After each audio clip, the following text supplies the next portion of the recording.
안녕하세요. 오만사입니다. 저희 92세인 시어머니의 안타까운 사연입니다.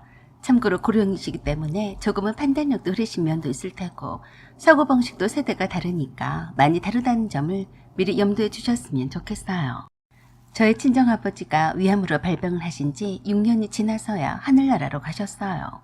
처음에는 친정엄마 이외에는 아무에게도 알리지 않으셔서 다들 모르고 지내다가 병원에서 사경을 헤매게 되신 후에야 알게 되었어요.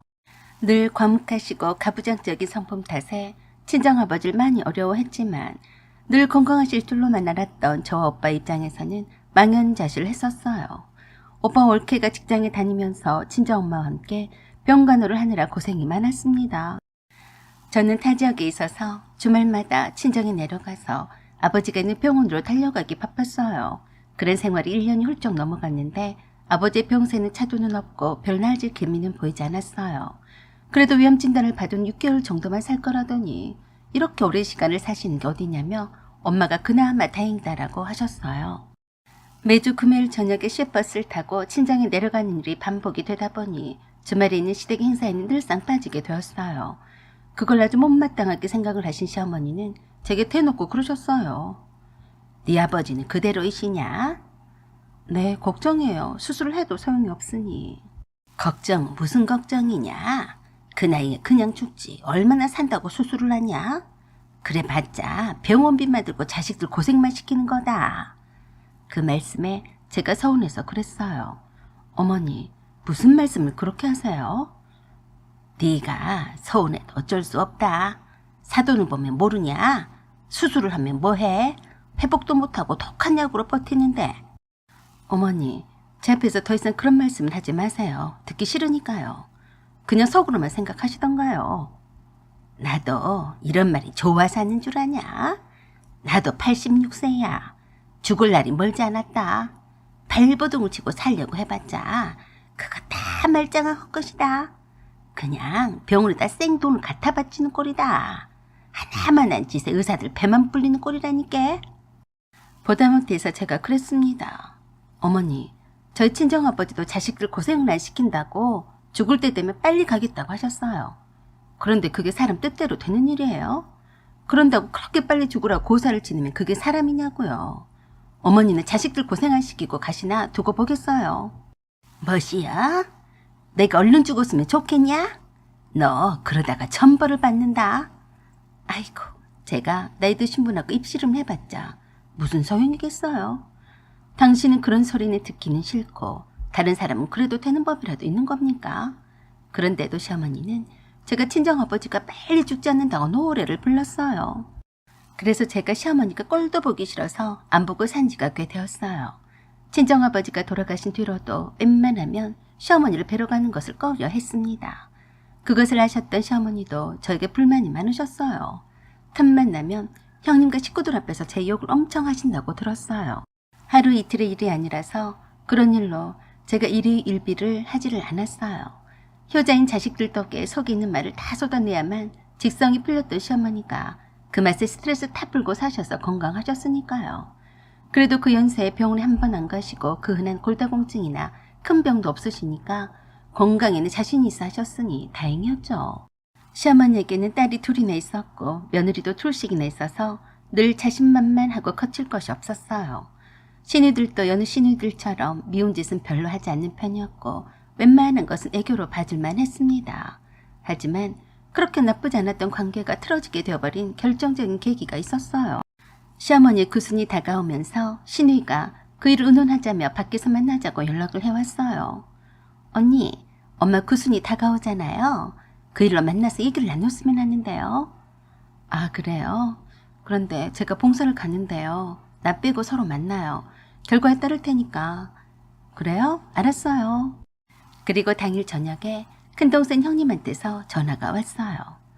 동서, 우리끼리 얘기를 해봤는데 아가씨들 말로는 어머니가 잔치가 뭐 별거 있냐며 다 쓸데없다고 하시면서 돈을 달라고 하셨다네. 돈이요? 어머니가 돈을 쓰실 데가 어디 있다고 그러실까요?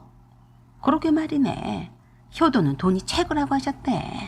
맨날 드리는 돈인데 왜 그러신대요? 그래도 구순이니까 다 같이 모여서 밥도 먹고 사진 한 편도 찍어야죠. 사실 어머니 연세도 많으셔서 언제 돌아가실지도 모르는데 나중에 후회가 될 거예요. 우리가 팔순 때 너무 잘해드렸잖아. 잔치하고 친척들 초대하고 다 남들 좋은 일만 시켰다고. 차라리 그럴 돈 있으면 달라고 하셨대. 그래요? 그래도 한 번뿐인데 괜찮을까요? 어머니가 나이가 들어서 뭐 갖고 싶은 것도 없으니까 선물 하나도 필요가 없고 돈으로만 두둑히 주면 그걸로 복지관의 동생들한테 한 번씩 밥도 사주면서 지내시겠대. 그래도 복지관에서 제일 나이가 많으신데 그냥 넘어갈 수는 없잖아요. 그런데 어머니가 그렇게 남들한테 생돈을 쓸 필요가 없다고 그러시네. 그러자고 하니까 뭐 어쩌겠나. 참 거시기 하더라고요. 왜냐하면 시어머니가 다니신 복지관에서 제일 나이가 많으셔서 한 번씩 동장이나 동에 관련된 분들이 찾아와서 인사도 하고 과일도 전해주고 떡도 줘서 잘 먹었다고 자랑도 하셨거든요. 물론 거기 계신 어르신들과 함께 같이 드시라고 그랬겠지만 그래도 그렇게 챙겨주고 어르신 대우를 해주는 게 자식들 입장에서는 고맙지 않겠어요. 그래서 시어머니가 고순일 때는 복지관에서 작게나마 잔치를 해드리자고 형님과 의견을 나눴었거든요. 하지만 그런 거 다 필요가 없다며 떡 한 조각씩 돌리면 된다고 하셨다니까 뭐 어쩌겠어요. 그러면서 그러셨다네요. 동서, 그런데 어머니가 아가씨한테 그러셨다는데 500만 원씩 달라고 하셨대. 네? 500만 원이나요? 그랬다네. 그 돈을 다 어디에 쓰려고 그러시냐고 하니까 나이가 들수록 돈주머니가 무거워야 든든하다고 하셨대. 그래서요? 처음에는 너무 많다고 못 드린다고 했다가 시어머니가 삐져서 그러시더래. 내가 언제 죽을지도 모르고 나를 받아놓은 거나 마찬가지인데 내가 죽고 난 뒤 제사상에 돈 올려놔야 하나도 소용없다 라고 하시면서 딸년들 이렇게 엄매를 우습게 하는데 며느리들은 오죽하겠냐면서 사흘을 굶으셨다네. 그런 일이 있었어요? 갈수록 고집이 세지셔서 오죽하면 아가씨가 어머니가 치매가 오셨나 하고 의심까지 했는데 아니더래. 그래서 마지막 소원이라 생각하고 소원 성취해드리자고 하는데 동서는 어떻게 생각해? 그럼 다 같이 각각 500만 원씩 내면 2천만 원이네요? 모르긴 몰라도 어머니 통장에 돈이 꽤 있을 거야. 어머니가 돈을 받기만 하셨지 쓰시진 않잖아. 그러게요. 저는 한 200만 원 정도 생각을 하고 있었는데요. 요즘 다들 힘든데 어쩌겠어. 신우들도 눈 딱 감고 마지막이라 생각하고 해드리자고 하는데 어차피 쓰시지도 않고 모아두기만 할 거라면서 말이야. 솔직히 부담이 되는 돈이었어요. 집에 현금이 씨가 말랐거든요. 아직 큰아들도 장가를 가서 집도 하나 장만도 못한 채 살고 있었고 작은아들은 제 밥벌이를 못하고 있어서 정기적으로 들어가는 돈이 있었어요. 저나 남편이나 일찍 퇴직을 한 바람에 눈꼽만한 퇴직금을 어찌 살아야 할지 막막하던 참이었거든요. 남편은 뭔가를 한다고 끊임없이 나가서 나돌아다니지만 그때까지 돈 구경 한번 못 시켜주고 있었어요. 형님, 저는 그 돈 못 해드려요. 그래도 동서는 나보다는 더 낫네. 서방님 헛것을 쫓지는 않잖나. 그런 나도 내겠다고 했어. 어쩌겠어. 어머니가 그 돈을 안 주면 들어눕겠다고 하셨다는데. 형님과 통화를 끝난 후에 신우이한테 전화를 했더니 그러더라고요. 언니, 500만 원이면 부담이 되죠. 그런데 저렇게 큰올케한테랑 나한테 돈으로 달라고 하시니까 어쩌겠어요. 그렇지 않아도 엄마가 저희들 불러서 큰오빠도 힘든데 벌써 통장에 500만 원 넣어서 줬다고 자랑했어요. 더 잘 사는 우리들이 안 내면 사람도 아니라고요. 그래서 남편과 의논을 한 후에 남편이 아주버니랑 만나겠다며 연락을 했더니 저희 집에 잠깐 들으시겠다고 하셔서 오셨어요. 오신 김에 저녁 식사를 하시고 잠깐 화장실에 가셨는데 아주머니 핸드폰에 시어머니 전화가 왔길래 제가 받았어요. 달봉아, 달식이가 불러서 갔다며? 절대 입도 뻥끗 하면 안 된다이. 내가 널 살리라고 그런 것인께 달식이가 물어봐도 그냥 500만 원 나한테 줬다고 해야 된다이. 어째서 말이 없냐? 달숙이랑 다리도 내가 잘 꼬셔놨는데 네가 거기다 대고 500만 원 나한테 준 적이 없고 내 돈으로 통장에 찍었다고 하면 그 여시 같은 것이 난리를 칠 것이여. 어여, 말 좀 해봐야. 달식이가 행여라도 돈이 없다고 하면서 안 내놓을지도 모르니까 너는 그냥 아무 소리 하지 말고 500만 원을 나한테 줬다고 하면 다 따라 살 것인께. 그러면 네가 진 빚도 어느 정도 갚을 수 있지 않겠냐? 다 너를 살리려고 그런 것인께 내 말대로 해라잉. 그래서 제가 그랬어요. 어머니, 500만 원씩 뜯어내서 아주버니한테 주려고 그러신 거예요? 어메, 너 누구야? 저요, 봉식이 엄마예요. 뭐시야? 네가 뭔데 내 아들 전화를 받냐? 그게 문제예요. 500만 원 꿈도 꾸지 마세요. 그리고 구순잔치도 꿈도 꾸지 마시고요. 라고 하고 끊어버렸어요. 그리고 통화 내용을 녹음한 것을 신우들한테 보냈습니다. 화장실에서 나와서 이 광경을 다 보고 있던 아주버니도 일실직고를 했어요. 형님도 모르는 일이고 아주버니만 알고 있었다더라고요. 형님은 아주버니가 주식과 가상화폐로 적지 않은 돈을 날린 것을 모르고 있다고 했어요. 그 일로 인해서 그나마 형제간에 적당히 오해가 있었는데 사이가 완전히 틀어져 버렸어요. 신우들이 시어머니 그런 행동을 묵인했던 아주버니의 말을 믿지 않았어요. 형님과 아주버니가 짜고서 시어머니의 자식 사랑을 이용을 해서 돈을 빼내려고 했다고 난리였어요. 시어머니는 시어머니대로 제가 신우들에게 녹음 파일을 보냈다고 욕을 다 하셨어요. 시어머니가 장남의 빚을 조금이라도 갚아준답시고 500만 원씩 삥을 뜯어서 아주버니에게 몰래 주려고 했는데 들통이 나버렸으니 저 때문이라며 저를 미워 죽고 못 살았어요. 신우이들은 신우이들대로 그동안 시어머니께 드렸던 용돈이며 생활비들을 다 아주버니와 형님의 호주머니에 들어갔다며 더 이상 땡전 한 푼도 못 드린다고 선언을 해버렸어요. 그 일 때문에 아주버니와 형님 간에도 싸움이 잦아지게 되었는데요. 두 분이 결국엔 이혼까지 하게 되었어요. 가족 간의 전쟁이 난 통에 구순잔치가 웬 말인가요? 장남에게 돈을 몰아주려다가 자식들 간에 쌈질만 시키고 장남 이혼까지 당하고도 장남한테 좋은 소리도 못 듣게 되었으니 화병인지 어쩐지 몸져 누우셨어요. 시누이들은 그것도 꾀병이라며 한동안 시어머니를 찾아뵙지 않았습니다. 저도 안 갔어요. 저만 보면 웬수라고 하시는데 없던 병도 생길 판이었는데 가면 뭐하나요? 남편이 간간히 내다봤어요. 아주버니는 시어머니 때문에 이혼을 당했다며 남보도 됐고요. 드디어 시어머니가 병원에 입원할 정도로 몸이 많이 쇠약해지셨고 폐렴까지 와서 2달 동안의 병원 신세를 져야 했는데요. 남편 시누이들에게 부탁을 해서 평일에 시누이들이 돌아가며 병간호를 하고 주말에는 저와 남편이 병간호를 하겠다고 했어요. 그런데 어느 날 시어머니가 제 손을 잡으시더니 우시면서 그러시더라고요. 내가 네 아버지가 위암으로 있을 때 자식들 고생을 시키지 말고 빨리 죽으라고 했던 말을 후회한다. 다들 나만 보면 오늘도 안 죽고 살아있다며 눈치를 주는구나. 어머니 설마 그러겠어요? 아니다. 내가 다 들었단께.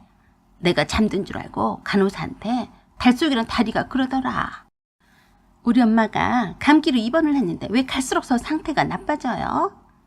노안이라고 보시면 되세요. 폐렴으로 진행되어서 약물을 투여해도 그 부작용을 못 견디시니까 저 상태로 계속 사실 수도 있어요. 뭐요? 그럼 우리는 어떻게 살아요? 좋아지든지 해야 믿고 병간호도 할 게 아니에요. 글쎄요. 환자분보다 가족분들이 더 힘들죠. 지금 태어나면 바로 돌아가실지도 모르니까 태어나면 위험한데 그냥 저 상태로 오래 계시다가 가신 분들도 봤어요. 뭐라고요? 아휴, 가망이 없다면 이젠 사실 만큼 사셨으니까 그냥 가시는 게 더 낫겠네. 라고 하며 누워있는 엄마보다 자신들 처지를 더 비관했다네요. 그래서 속으로 시어머니께 그랬어요. 어머니, 누구 속으로 낳은 자식인데 그러세요? 딱 그 어머니의 그 딸이네요. 그래도 불쌍한 시어머니를 보니까 참 안 됐던 생각이 먼저 앞섰네요. 사연은 여기까지입니다. 감사합니다. 안녕하세요. 오만사입니다. 신혼여행을 다녀온 후 딱 한 달이 지났을 때였어요. 시어머니가 재퇴근 시간에 맞춰서 오신다는 연락에 잽싸게 집으로 향했어요. 회사 일 때문에 아직 집들이는 한 번도 하지 않았어요. 시어머니가 저희 신혼집에 오시는 것은 그때가 3번째였습니다. 신혼집을 정했다는 소식에 집을 보러 오셨고요. 그 다음은 제가 장만한 신혼살림이 다 들어봤다는 말을 듣고 보러 오셨어요. 그 후로 결혼식을 올린 후론 처음 오시는 거라서 신경이 무척 쓰이더라고요. 시어머니가 오시기 전에 얼른 가서 늘어놓고 왔던 방 정리도 좀 해야 하고 냉장고에도 장을 봐서 채워넣어야 했어요. 그래서 마트에서 과일이랑 비싼 고기도 넉넉히 사가지고 부랴부랴 집으로 왔어요.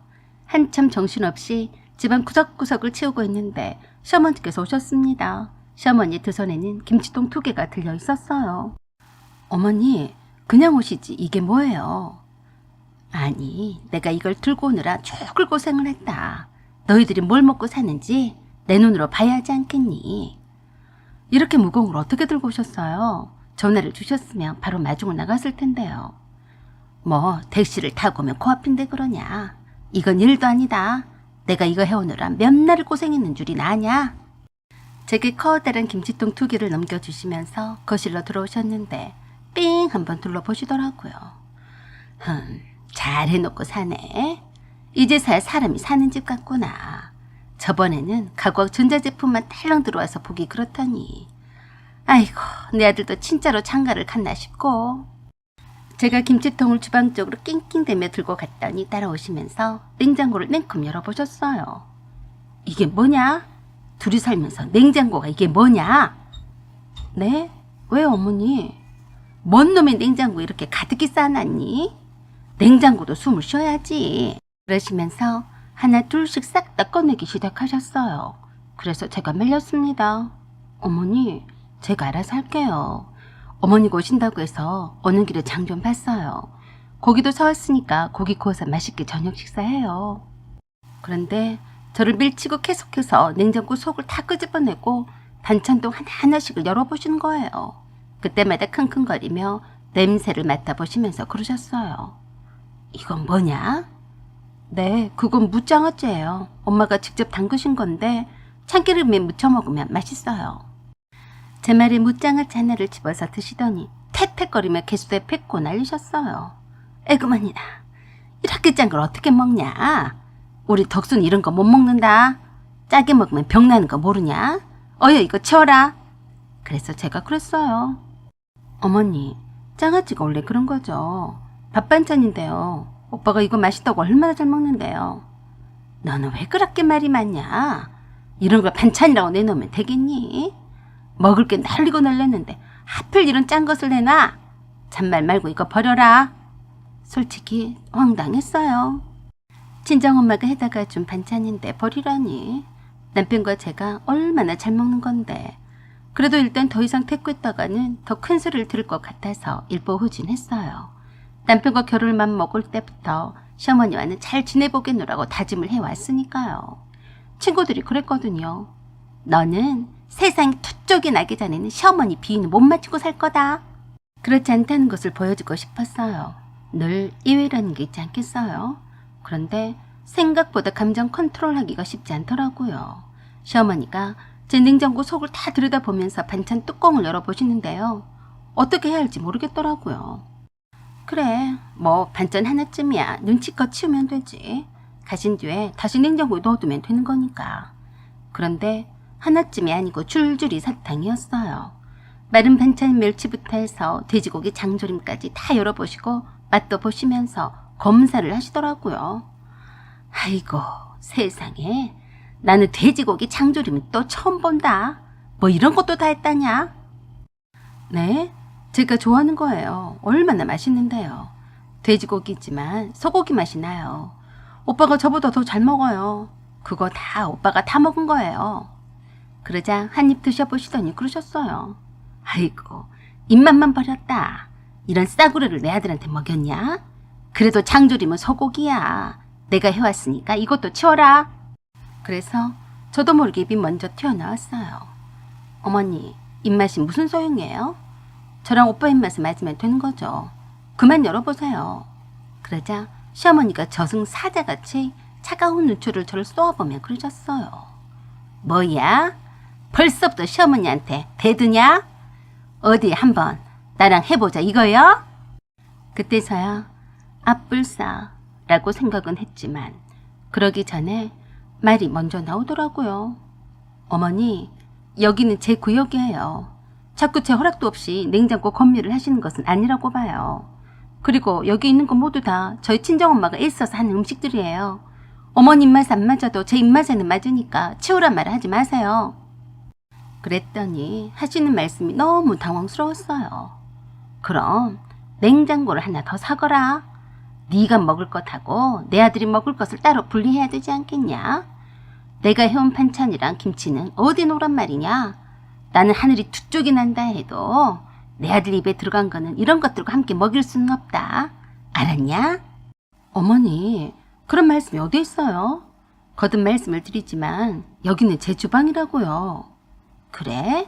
네 주방이고 네 구역이라면서 왜 죄다 네 친정엄마가 해다 준 것들로만 냉장고가 채워졌냐? 내 아들이 이딴 거 이런 식으로 안 먹였다. 네 엄마는 네 구역에 들어와서 네가 먹을 것들로만 가득 채워도 되고 나는 안 된단 말이냐? 참 우리 시어머니 말씀 한번 아주 잘 하시더라고요. 어쩜 조근조근하게 나름 논리적으로 말씀하시는지 제가 설득을 당하겠더라고요. 아이고 만만치 않겠구나 싶었습니다. 그래도 그렇지 제가 기분이 좋을 리가 있겠어요. 어머니 너무하세요. 그래도 친정엄마가 정성껏 해주신 건데요. 어머니 입맛 안 맞아도 그렇게 말씀을 하시면 듣는 제가 얼마나 서운하겠어요. 냉장고 속을 다 네 입맛대로 채워놓았는데 내가 이렇게 말하지 않으면 네가 내 말을 듣겠니? 내가 해온 반찬들을 넣어야 하니까 여기 냉장고 윗칸들은 다 비워라. 어머니 어떻게 비워요? 일단 잠시 김치냉장고에 넣어둬도 될 것 같은데요. 그 말에 하늘에서 천둥이 친 줄 알았습니다. 시어머니 눈에서 불이 나는 줄 알았어요. 매야?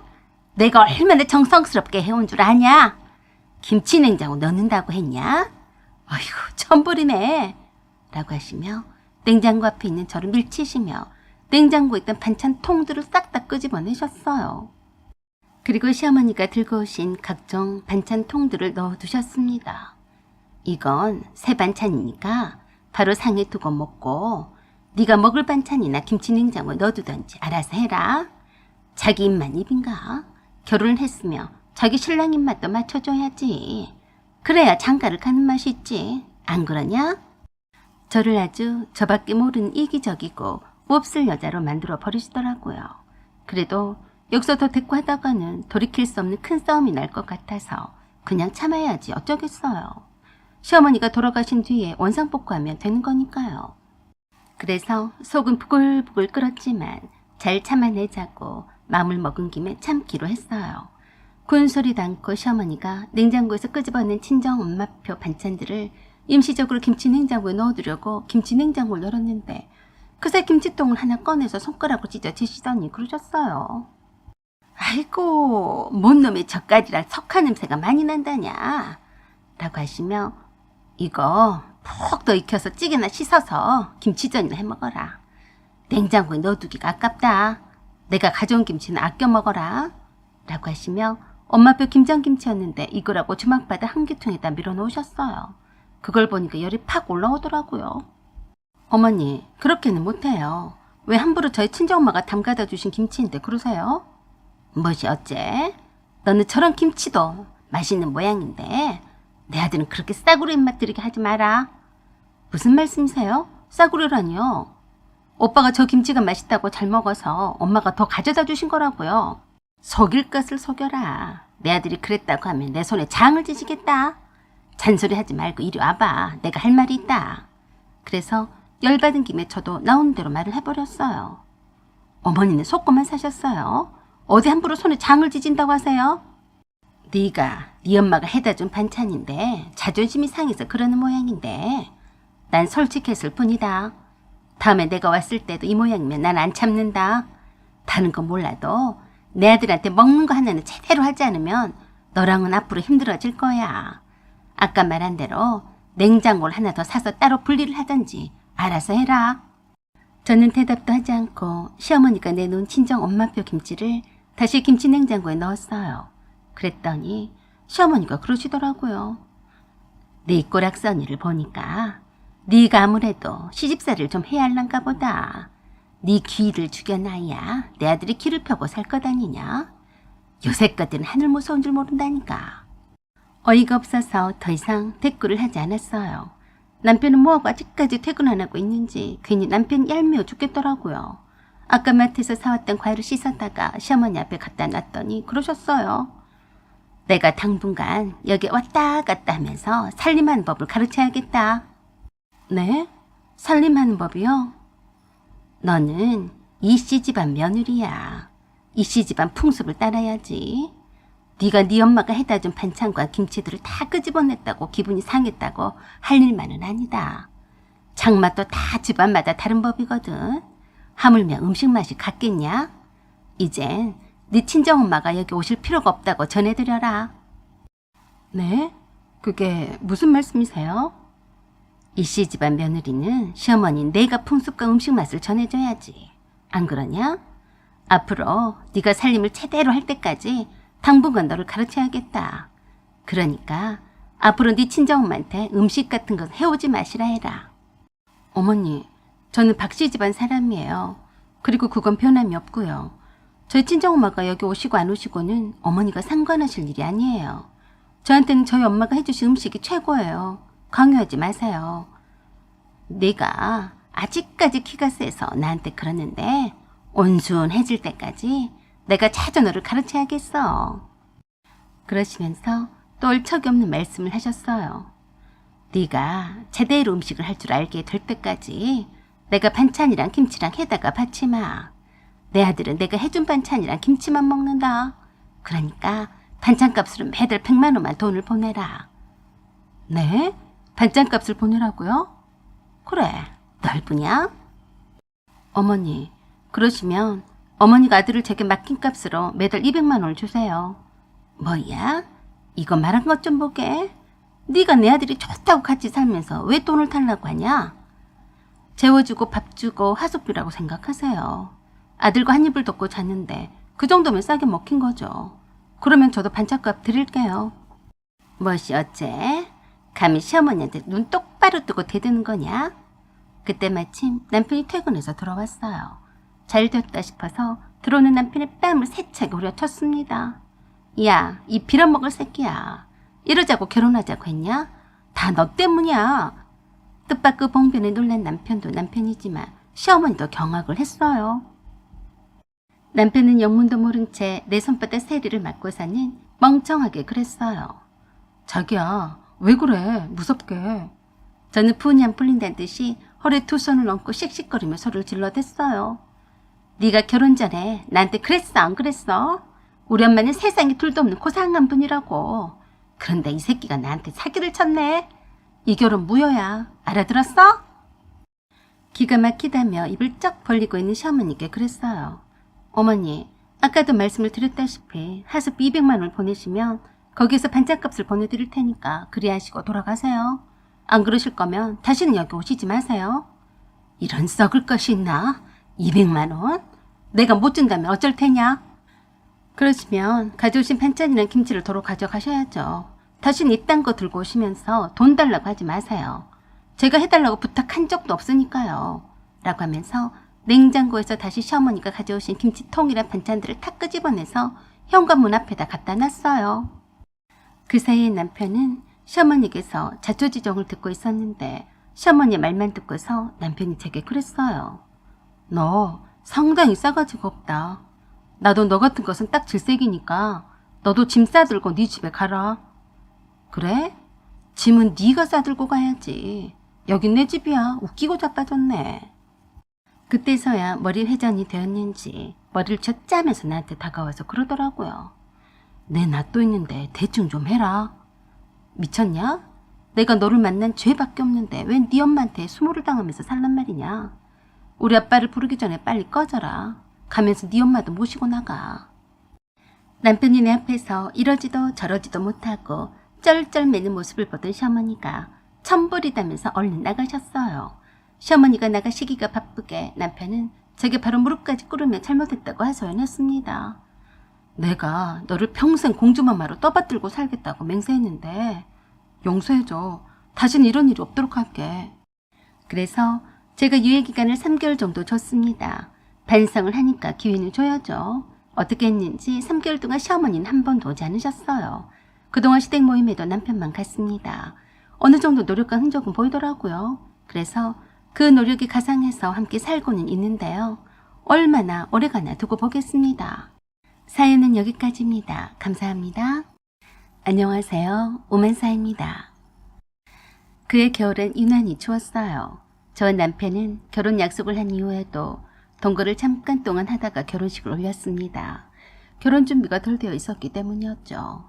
양쪽 부모님께 손볼 일 처지도 못 되었고 남편과 함께 하려던 식당이 장사가 잘 안 되었어요.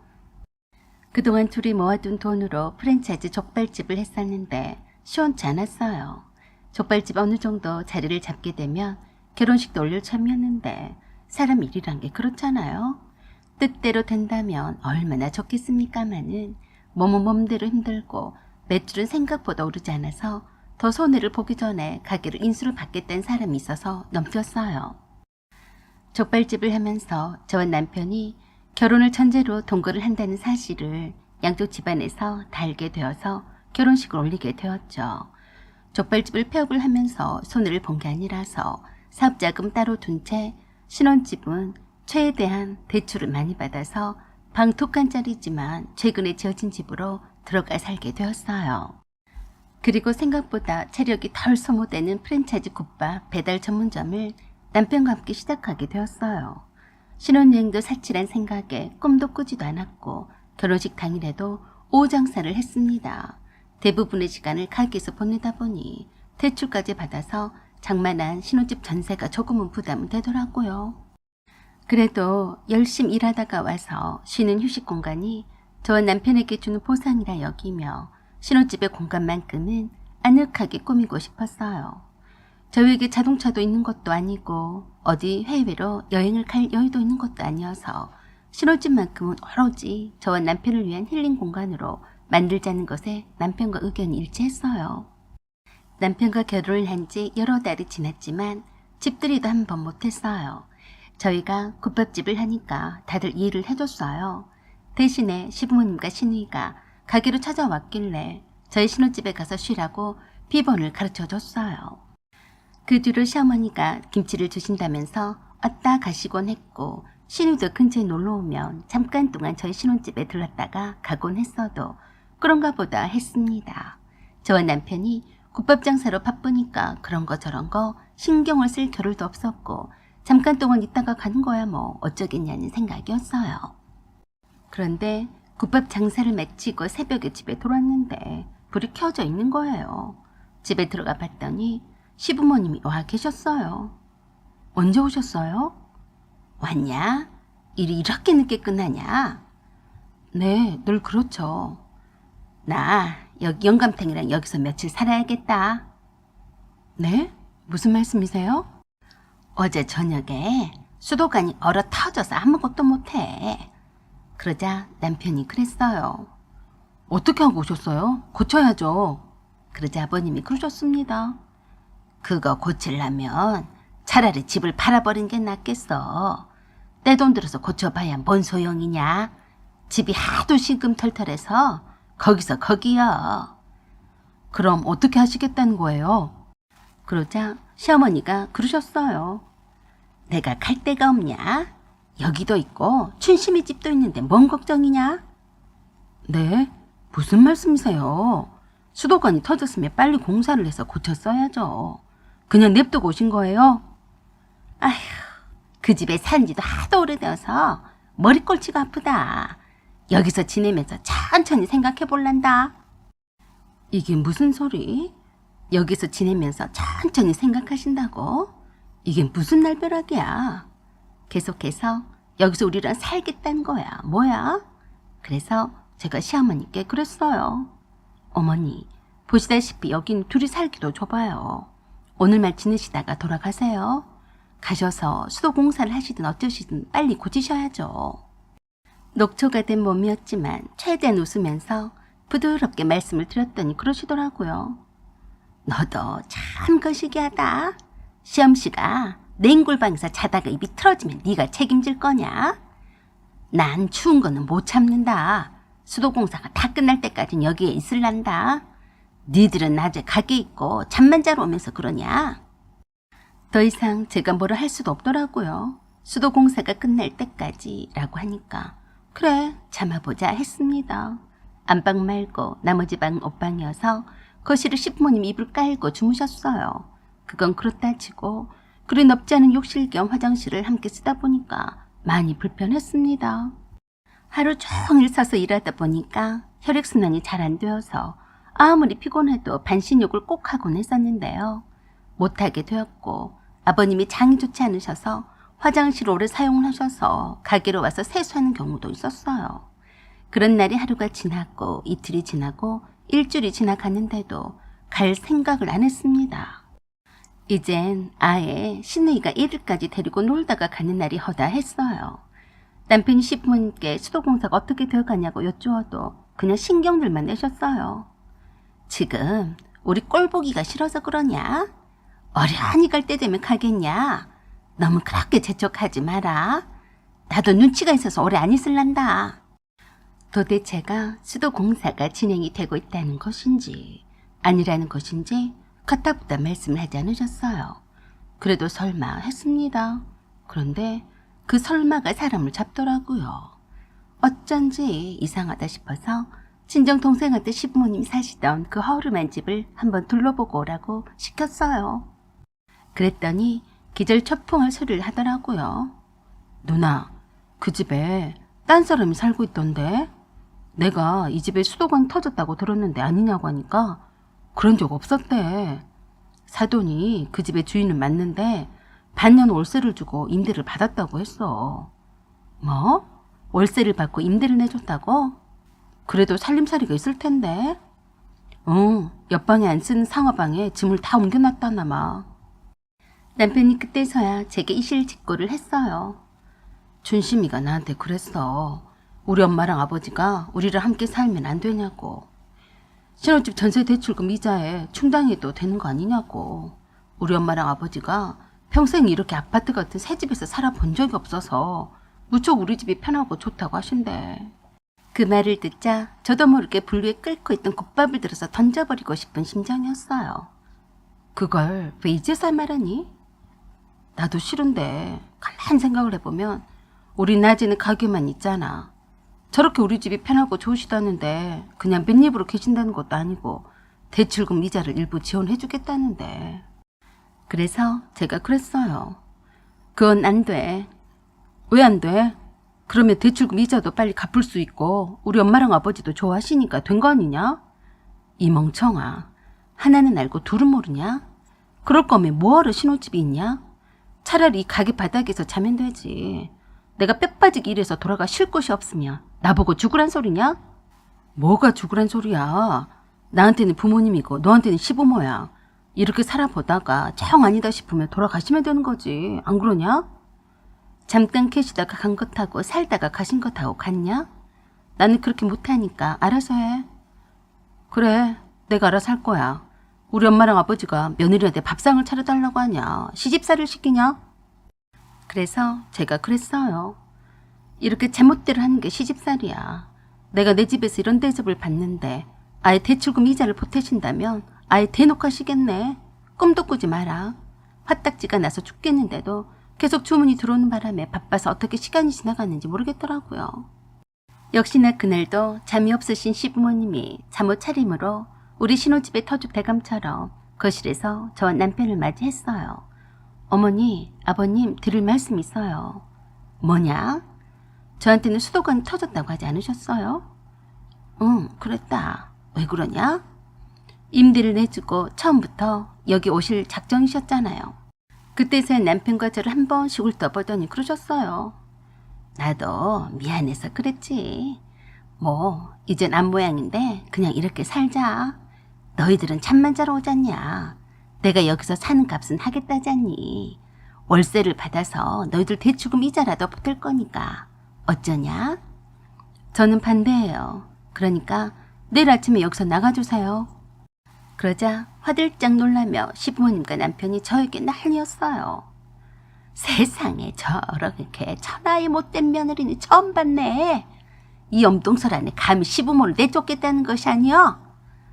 자기야, 미쳤어. 엄마한테 다시 말씀드려. 그래서 그냥 안방으로 들어가 버렸어요. 그 새벽에 거실에서는 시어머니가 노발대발을 하시며 저를 쫓아버린다고 잔소리를 다 하셨어요.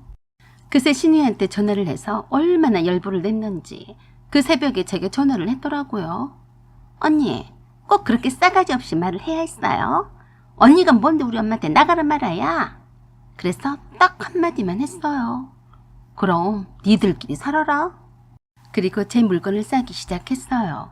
그런 저에게 남편이 그랬어요. 너 뭐하냐 이 밤중에? 그냥 니들끼리 살아. 내가 무슨 죄가 많아서 하루 종일 일하고 왔는데 쉴 공간도 없이 저렇게 나한테 난리를 치냐. 그냥 니들끼리 살아라 라고 대충 짐을 싸서 나와버렸어요. 그리고 시내 중심가에 있는 깔끔한 호텔에 들어가서 반신욕을 한 후에 푹 쉬었어요. 남편의 전화가 계속해서 울려댔지만 받지를 않자 친정 식구들한테 전화를 다 돌렸는지 제 전화기가 불이 났더라고요. 대충 다 얘기를 해주고 남편과 이혼을 하겠다고 선언을 했어요. 그리고 맑은 정신으로 제 신혼집으로 다시 돌아갔더니 남편이 노발대발이었어요. 너 동것 아니냐? 시부모가 떡하니 계시는데 어딜 집을 나가서 자고 와? 시부모? 나한테 시부모가 어디 있다고 그러냐? 너랑은 이혼이다.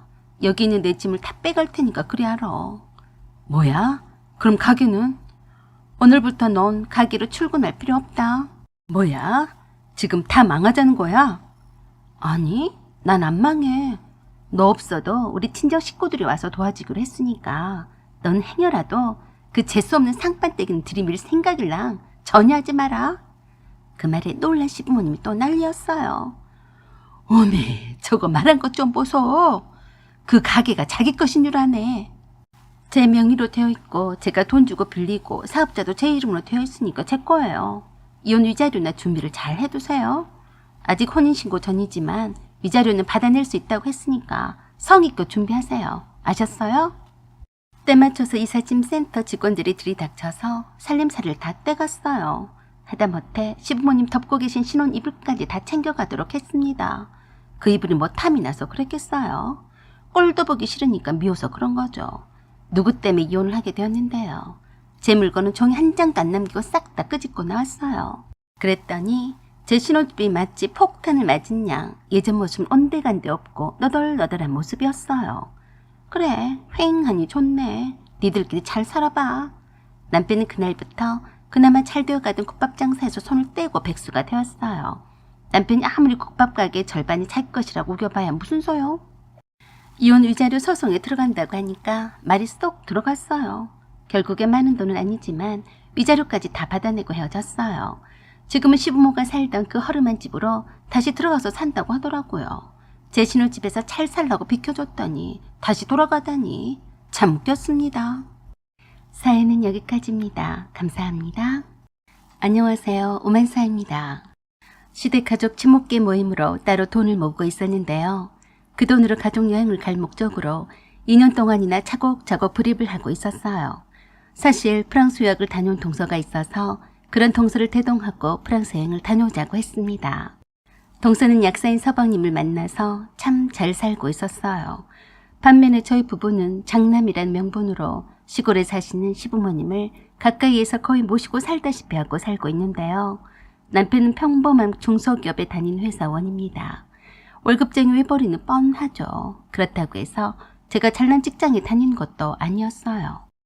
남편과 결혼 전에 누구나 다 할 만한 공기업의 시간제 계약직 사원으로 일하다가 그 이후에 1010만 고 끝에 그쪽 계열사로 분리된 회사에 정규직으로 발탁이 되긴 했지만 계약직으로 있을 때보다 급여가 더 삭감이 되고 직급도 다시 낮아지는 불합리에 분통이 터져서 그만뒀어요. 계약직에서 정규직으로 되려고 피 터지게 일해줬는데 돌아온 건 무늬만 정규직이었어요. 그 허망함과 박탈감은 이루 말할 수 없었죠. 이렇게 저렇게 법망을 피해서 조직 기편이라는 민명 아래에 어떻게 하든지 노동력 착취의 혈안이 되어 있는 웃대가리들에게 속았다는 생각에 분통이 터져도 힘없는 사람은 뭐 어쩌겠습니까? 뻔히 보고 당하는 거 아닌가요? 어디 하소연이라 달라치면 바보 소리만 듣는 게 없는 자의 처지인 거죠. 맨날 그랬어요. 열심히 일해주면 승진도 보장하고 급여도 올려주겠다고. 그렇게 사기를 쳐대고 서로 경쟁을 시키던 웃대가리들은 우리의 피를 빨아먹고 배 터지게 울고먹고 그만두면 망고 땡이었죠. 단언컨대 절대로 인간들 말을 믿는 것이 아닙니다. 인간들은 타고난 종자가 그런 겁니다. 제가 이런 얘기를 하면 10중 8구는 다 저에게 욕을 할 거예요. 아니면 대놓고 말은 못하더라도 순진한 네가 멍청한 거고 사회 부정한 탓이라고 다들 떠들 겁니다. 우리 사회가 그러더라고요. 불합리함과 부조리와 정의롭지 못한 것보다 그런 곳에서 이기지 못하고 낙오된 사람을 더 탓하고 모질이란 소리를 하니까요. 적당히 타협하고 내 입속을 챙길 줄 모르는 인간을 바보 취급합니다. 제가 정규직이 된 후로도 그걸 참고서 1년 가까이를 억지로 다녔지만 의욕이 없어서 힘들었어요. 실망감과 자괴감 때문에 더 이상 회사를 다닐 수가 없어서 남편에게 그 공허함과 실망감을 말을 했더니 그러더라고요. 쪽팔린 줄 알아라.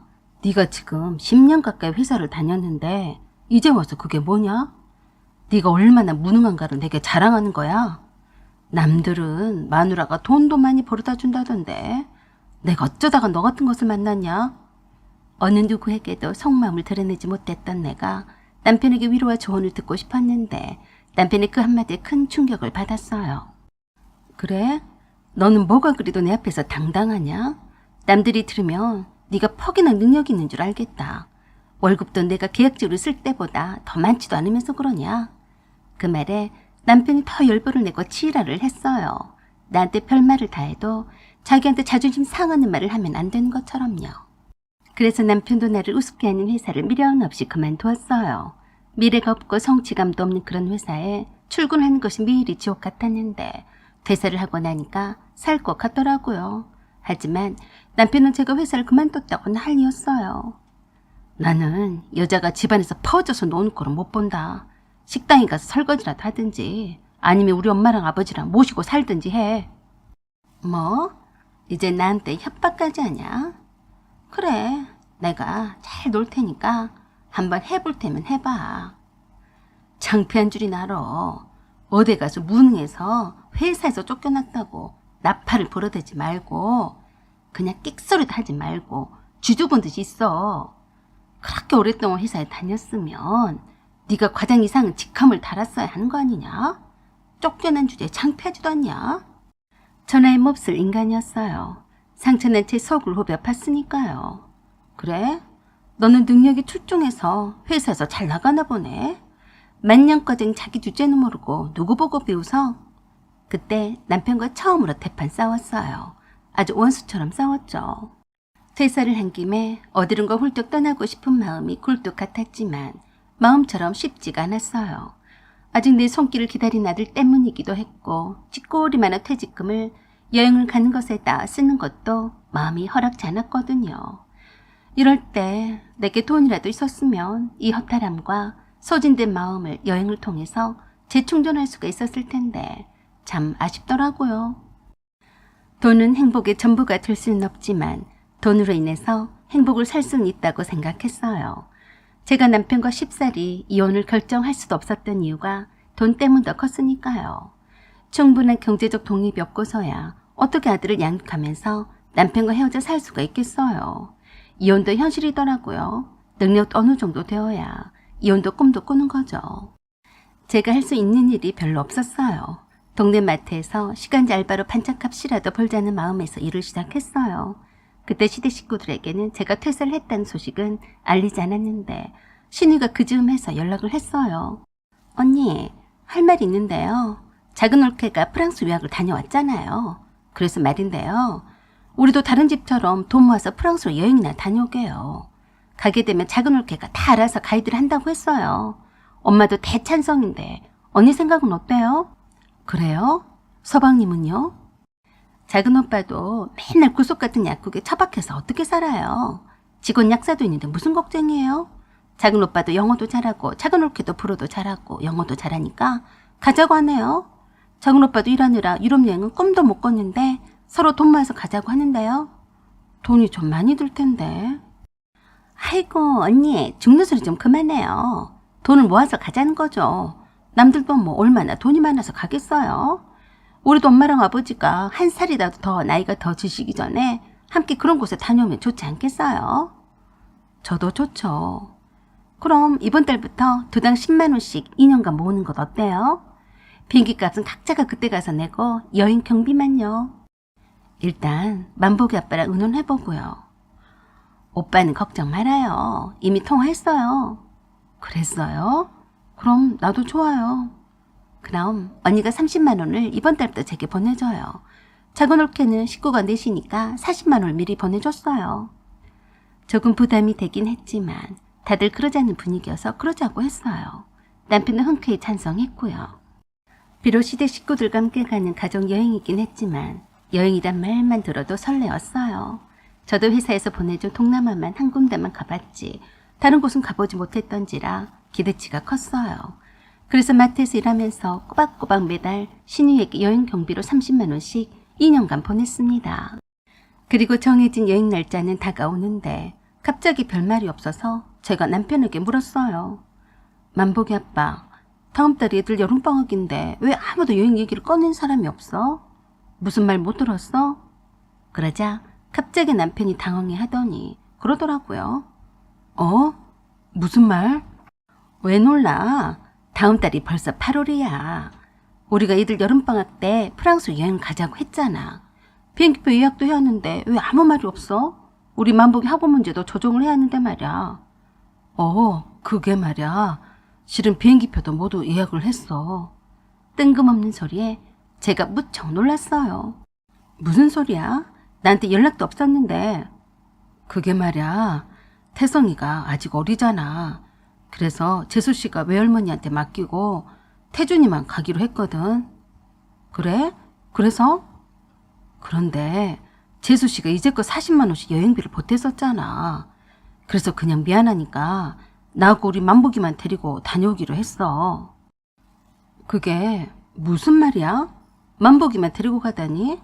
그럼 나 빼고 가겠다 이 말이야? 어쩔 수 없잖아. 난 우리 집의 장남인데 부모님을 모시고 가는 여행인데 재수씨나 만춘이한테 그냥 맡길 수는 없잖아. 너도 마트에서 일하는데 그렇게 오래 휴가를 빼기가 힘들지 않냐? 뭐 이런 경우가 다 있나 싶더라고요. 천불이었어요. 뭐라고? 나한테 물어보지도 않고 네가 알아서 나를 빼버렸다 이거냐? 제가 기가 막혀서 소리를 높였는데 아랑곳하지도 않고 그러더라고요. 네가 가면 뭐하냐? 돈밖에 더 쓰겠어. 뭐? 그럼 너는? 내가 안 가면 우리 엄마랑 아버지도 안 간다고 할 게 뻔한 것 아니냐.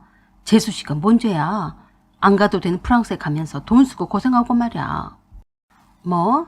그래서 나 모르게 비행기표 예약을 다 해버렸다 이거야? 뭘 모르겠다고 그래. 내가 다 말하려고 했는데 자기가 물어본 거지. 그게 그거 아니냐? 왜 딴소리 하려고 하니? 아무리 그래도 너무한 거 아니냐? 나도 거기 가고 싶어서 작은 돈이 아니었지만 마트에서 일해서 2년을 넣었어.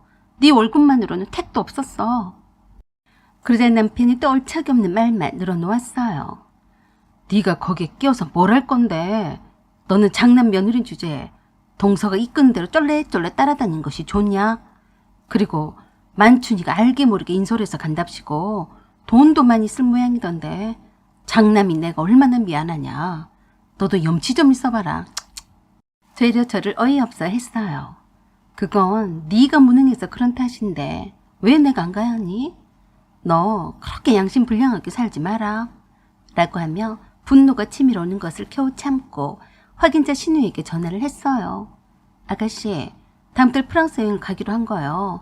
벌써 예약을 다 했다면서요? 네. 언니는 마트에서 휘를 못 빼니까 못 간다고 하던데요? 아니에요. 만복이 아빠가 거짓말을 한 거예요. 나도 갈 테니까 예약해줘요. 그러자 신경질을 팍 내더라고요. 언니, 왜 이제서야 말을 해요? 이미 예약이 다 끝났는데 다 취소하고 다시 하란 말이에요. 그건 안 돼요. 아가씨, 왜 나한테 성질을 내요? 내가 언제 안 간다고 했어요? 뭐 돈 갈 일 하는 거 쉬운 줄 알아요? 언니는 하는 것도 없으면서 말은 쉽게 하더라. 라고 하면서 일방적으로 전화를 뚝 끊더라고요. 별 가짜는 것들이 쌍으로 저를 열불을 내게 하는데 머리가 핑 돌았어요. 그런데 신우에 통화한 지 5분도 안 지나서 시어머니한테서 전화가 왔어요. 준이한테 연락은 받았다. 네가 안 가는 걸 몰랐다고 따져 물었다던데 이제 와서 뭘 어쩌려고 그러냐? 그냥 너는 집에 붙어 있어라. 그렇잖아도 네 동선애가 키우는 강아지들 맡길 데가 없다고 했는데 네가 보살펴야지 누가 하겠냐? 뭐라고요? 제가 동선애 강아지를 돌보기 위해서 다들 나만 빼고 여행을 간다는 말씀이세요? 이미 결정이 난 일이다. 나는 네가 당연히 그런 줄로만 알았다. 니들 부부 사이 일은 니들끼리 알아서 해결하고 기분 좋게 여행을 가려는 사람들을 짜증나게 하지 마라. 너도 이왕 이렇게 되었으니까 대인배처럼 네 동선의 강아지들 돌봐. 그렇게는 못해요. 라고 하고 끊어버렸어요. 못하면 어쩔 건데 아는 눈치더라고요. 그 뒤로도 시댁 식구들이 아무도 제게 여행을 함께 가자고 하는 사람들이 없었어요. 사람들이 다 사기꾼이더라고요. 돈 달라고 할 때는 잘도 물어보더니 돈을 쓸 때가 되니까 입 하나라도 끊지 않는 심사 아닐까요? 남들보다도 더 징한 것들이 나와 가까이 있는 사람이라니 꽤 서글펐어요. 또 한 번의 마음의 상처는 제가 부족해서일까요? 저는 더 이상 그것에 대해서 끽소리도 하지 않았어요. 함께 가자고 해도 이미 빈정이 상해서 갈 생각도 없었거든요.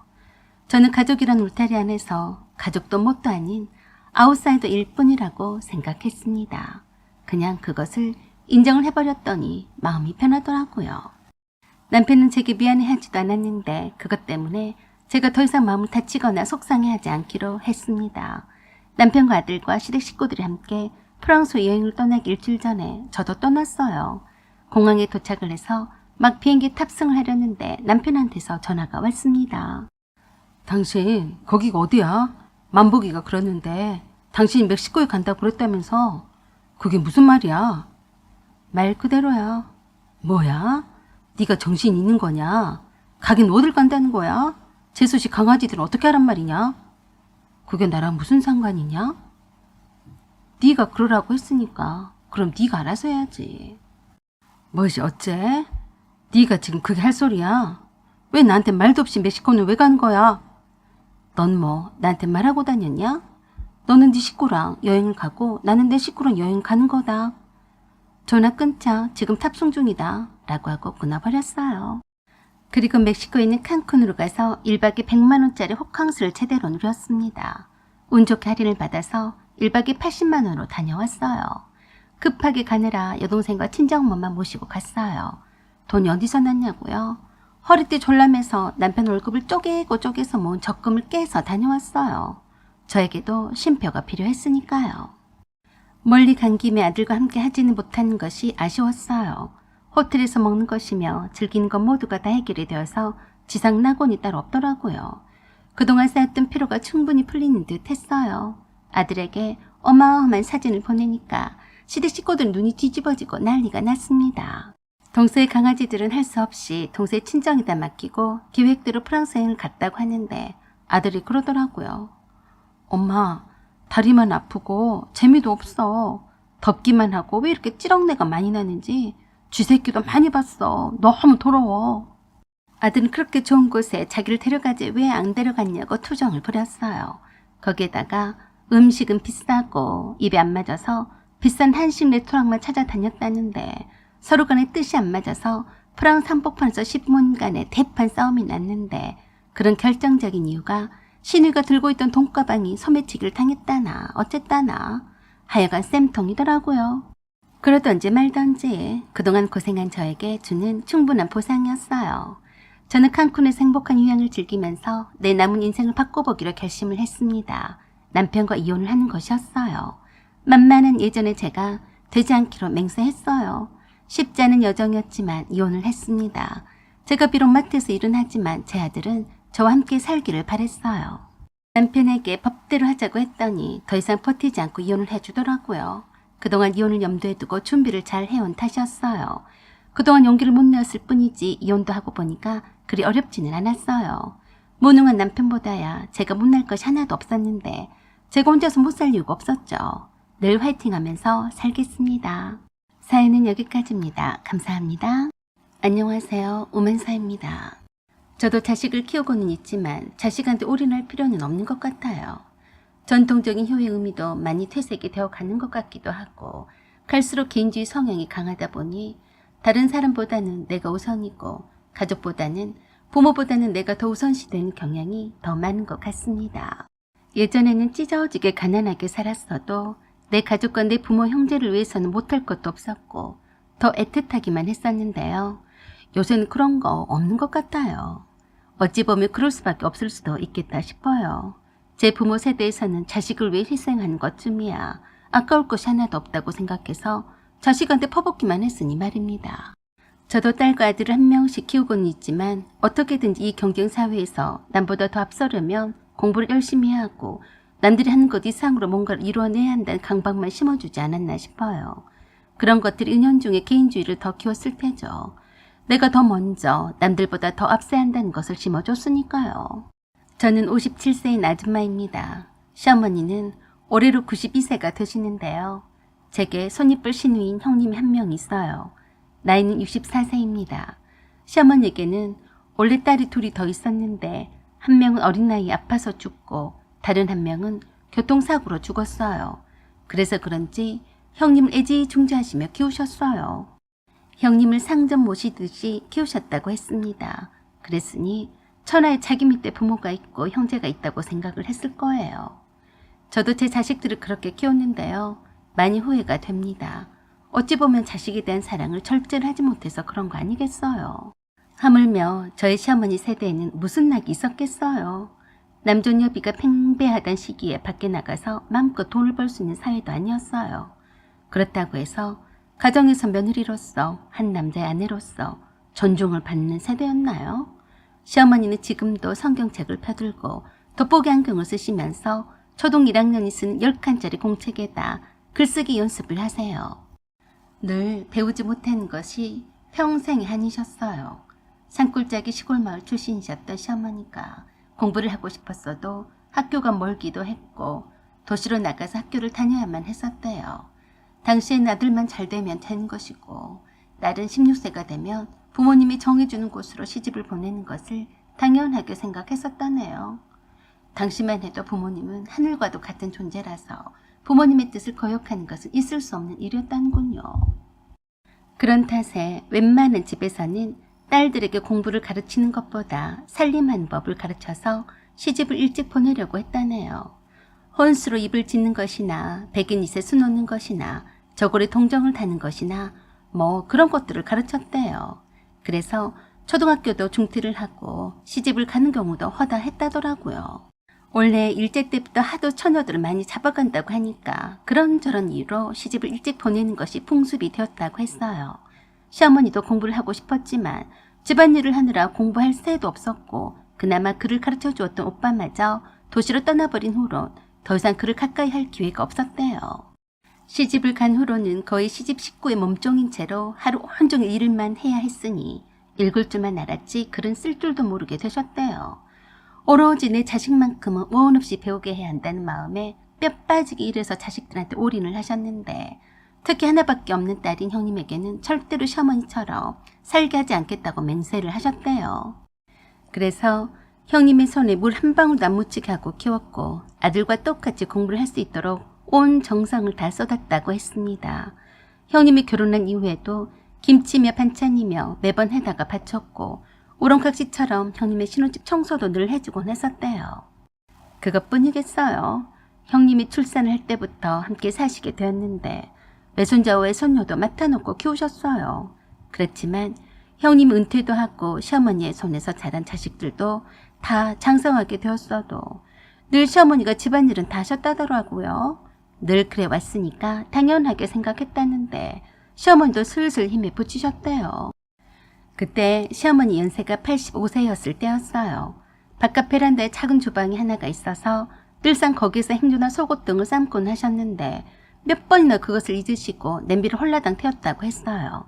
그때마다 형님이 시어머니께 그랬다네요. 엄마, 안 그러시더니 왜 그래? 혹시 치매가 온 거 아니야? 왜 자꾸 까먹어요? 이게 지금 몇 번째야? 아휴, 내가 미쳐. 내가 화장실 청소 좀 하다가 깜빡했어. 너는 거실에서 TV만 보지 말고 얼른 가서 끄지 그랬냐? 내가 놀면서 그랬냐? 그래도 잘했다고 큰소리예요. 리모델링 한 지 얼마나 됐다고 싹 다 불태울 일 있어요. 그냥 잘못했다고 하고 다음부터 조심한다고 하면 될 것을 말이 많아요. 내가 엄마 때문에 못 살아. 그런 날이면 하루 온종일 시어머니를 쫓아다니며 잔소리를 했다네요. 형님은 공주처럼 잘 차리고 앉아서 시어머니를 종 부리듯이 부려먹는데 그것을 본 형님의 아들이 그때마다 한 소리를 했대요. 엄마, 외할머니한테 정말 그러실 거예요? 엄마가 집안일 하세요. 딸이 왜 그래요? 그러자 형님이 그때마다 그랬대요. 얘가 못한 소리가 없어. 너는 내가 갱년인 건 모르냐? 그래서 잔소리 좀 했는데 그게 그렇게 거슬려? 식구들이 하나같이 다 내 맘에 안 들어. 다들 나한테 왜 그래? 그때마다 형님과 싸우는 손자를 시어머니가 말리면서 오히려 손자를 야단을 치셨대요. 네 엄마가 컨디션이 안 좋대잖아. 너는 눈치껏 해라. 엄마한테 대들면 못 써. 그때마다 금쪽 같은 손자가 그랬대요. 외할머니, 이젠 집안일에는 손 떼세요. 엄마가 퇴직해서 집에 있는데 엄마가 해야죠. 그러다가 외할머니 곧이 아프기라도 하면 어떡해요? 아이고, 그런 소리 마라. 난 평생 일만 하던 사람이야. 일 안 하면 죽는다. 그래도 다행히 형님의 아들과 딸은 키운 정이 많아서 그런지 형님보다도 시어머니를 더 따랐어요. 그러던 어느 날이었어요. 형님이 시어머니를 모시고 집에 왔어요. 그날은 휴일이라서 남편도 있었는데요. 갑작스럽게 연락도 없이 와서 깜짝 놀랐어요. 어머니, 형님, 무슨 일이세요? 나 할 말이 있어서 왔네. 남편도 형님에게 그랬어요. 누나가 무슨 할 말이 있어서 이렇게 일찍 왔어? 어머니, 무슨 일 있었어요? 여간 표정이 심상치 않아서 좀 이상했어요. 나 엄마랑 이젠 같이 못 살겠어. 그동안 내가 엄마를 모시고 살았으니까 이제부터는 너네가 모시고 살아라. 저랑 남편 어이가 없더라고요. 미리 상의도 없이 시어머니 있는 데서 그런 말을 하다니 이게 무슨 짓인가 싶었어요. 내가 엄마랑 뜻이 안 맞아서 못 살겠어. 엄마도 나랑 살기 싫다고 하셨으니까 이리로 모시고 온 거야. 그래서 남편이 시어머니께 여쭸어요. 엄마, 누나랑 싸웠어요?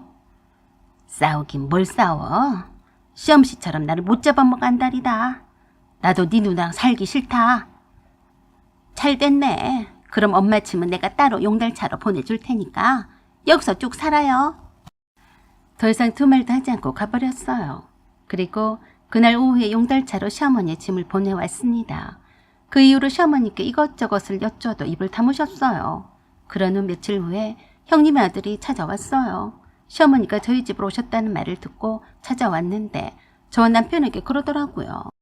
정말 죄송해요. 사실은 외할머니가 치매 진단을 받았어요. 청천벽력 같은 소리였어요. 뭐? 치매? 진짜야?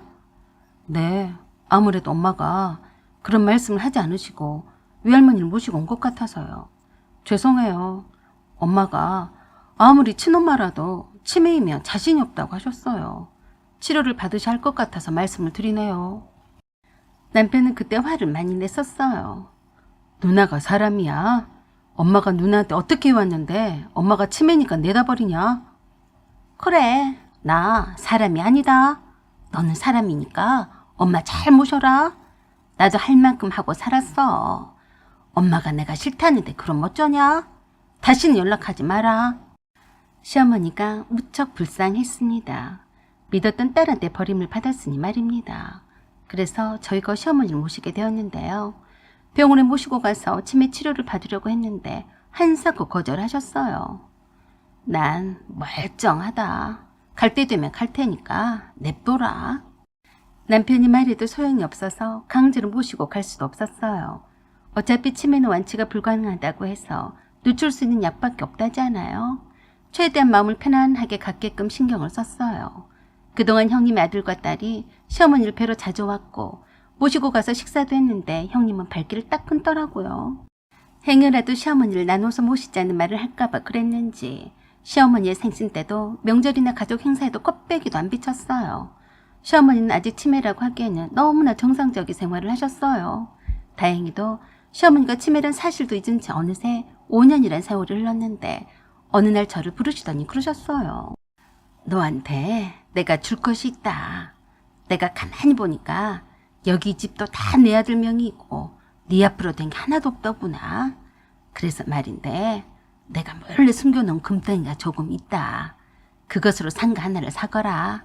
카페든 뭐든 하고 싶다 하지 않았냐. 저는 깜짝 놀랐어요. 어머니, 그걸 왜 저에게 주시렸는데요?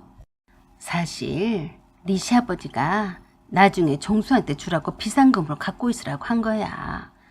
그랬어도 자식은 똑같으니까 영이랑 나누어서 주려고 했는데 마음을 바꿔 먹었다. 딸 자식도 다 필요가 없더라. 아무한테도 말하지 말고 그걸로 너도 뭐라도 해라. 나중에 자식한테도 돈 있어야 대우를 받는 법이다. 그때 저는 시어머니께서 드디어 치매 증상이 나타났나 보다고 생각해서 긴장했어요. 어머니, 저랑 병원에 가세요. 치료를 받으면 훨씬 나아진대요. 그러자 껄껄껄 웃으시며 그러시는 거예요. 치매 말이냐? 그거 내가 일부러 깨병을 부린 거다. 내가 영이랑 사는 게 힘이 들어서 그 집에서 빠져나오려고 그랬던 거야. 다들 속았지? 그래도 저는 안 믿었어요. 그랬더니 그러셨어요. 내가 아무리 생각을 해봐도 영이랑 함께 살다가는 제명이 못 살 것 같아서 한번 떠본 거다. 치매 진단 받으러 갈 때 치매인 척 한 거야. 정 못 믿겠으면 나랑 당장에 병원에 가서 다시 진단을 받아보면 알 거다. 그래서 병원에 갔더니 정말로 정상이셨어요. 천만다행이라고 생각했습니다. 치매인 줄만 알고 마음의 준비를 단단히 하고 있었거든요. 결국 시어머니 뜻대로 제가 상가를 하나 사서 동네 치킨 호분점을 차렸어요. 나중에서 시어머니가 치매가 아니란 사실에 놀라서 버선발로 형님이 찾아왔어요. 엄마, 전생에 나랑 원수졌어요? 나한테 왜 그랬어? 그래, 내가 너랑 원수졌나 보다. 뭐하러 왔냐? 돈 냄새를 맡고 온 모양인데 나는 너 같은 딸은 둔 적이 없다.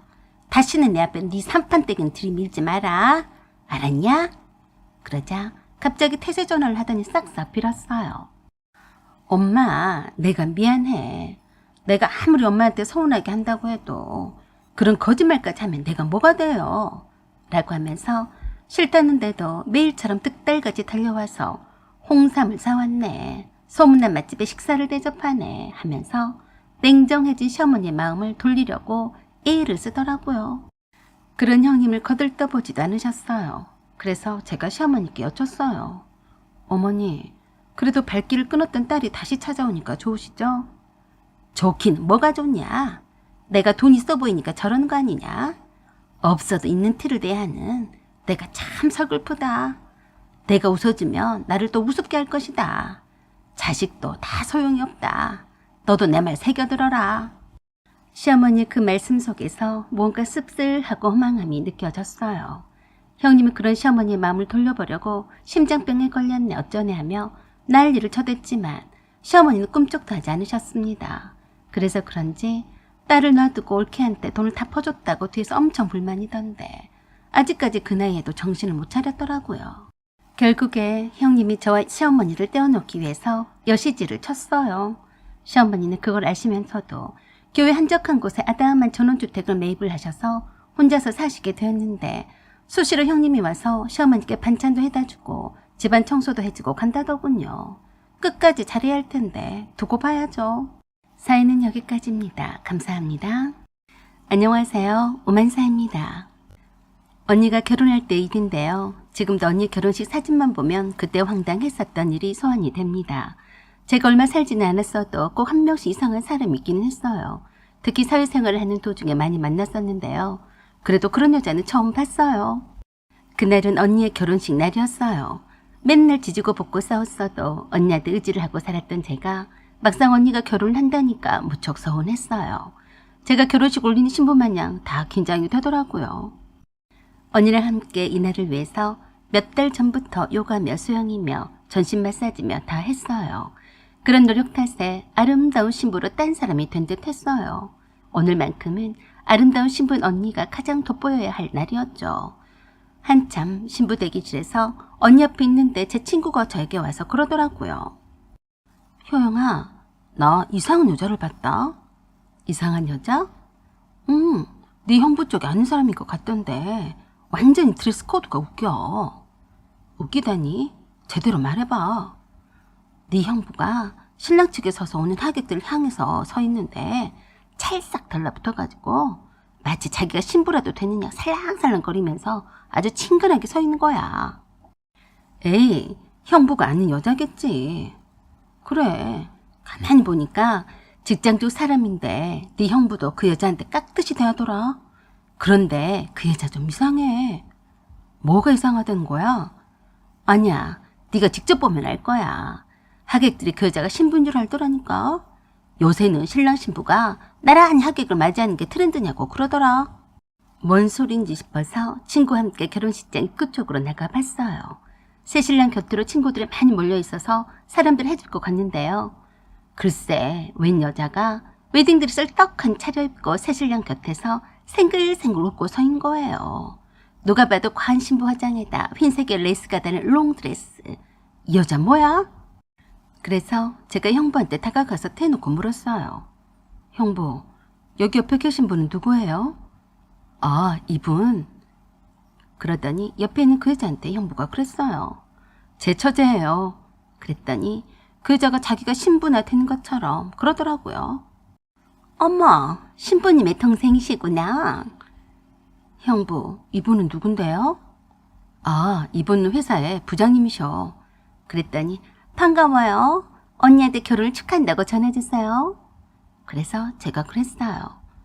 그러지 말고 신부 대기실에 있는 신부한테 직접 하시죠. 그래요? 지금은 우리 회사 직원들이 많이 와서 바쁘니까 조금 이따가 보면 되겠네요. 허허. 가까이 가서 보니까 눈가에 주름도 차글차글하니 나이도 꽤 들어 보이는 여자가 하는 행색이 느자고 없어 보였어요. 구두까지 다이아몬드가 박혀서 반짝거렸는데 다들 회사 동료란 사람들이 다들 그 여자한테 신부 같다며 아름다우시다고 감탄사를 연발했어요. 아주 좋아 죽고 못 살더라고요. 그 상황을 즐기면서 행복해하는데 뭐 이런 여자가 다 있나 했어요. 하객들이 다들 그 여자만 쳐다봤어요. 형부한테도 옆에 있는 사람이 신부냐고 묻는 사람까지 있었어요. 정말 꼴불견이었어요. 형부의 직장 상사라고 하니까 뭘 할 수도 없고 참 거시기 하더라고요. 그것뿐이겠어요. 그 여시 같은 것이 감히 새신랑인 형부를 자꾸 터치를 하더라니까요. 살짝살짝 형부의 팔짱 끼려고 하지를 않나. 어깨 먼지를 털어주는 척을 하지를 않나. 형부한테 밀착을 해서 떨어질 생각을 하지 않았어요. 제가 보고 있자니까 열불이 다 나더라니까요. 옆에 있던 제 친구도 오죽했으면 그랬을까요. 저 여자 아주 착정하고 온 것 같아. 네 형부를 마음에 두고 결혼식을 파토내려고 그런 거 아니냐?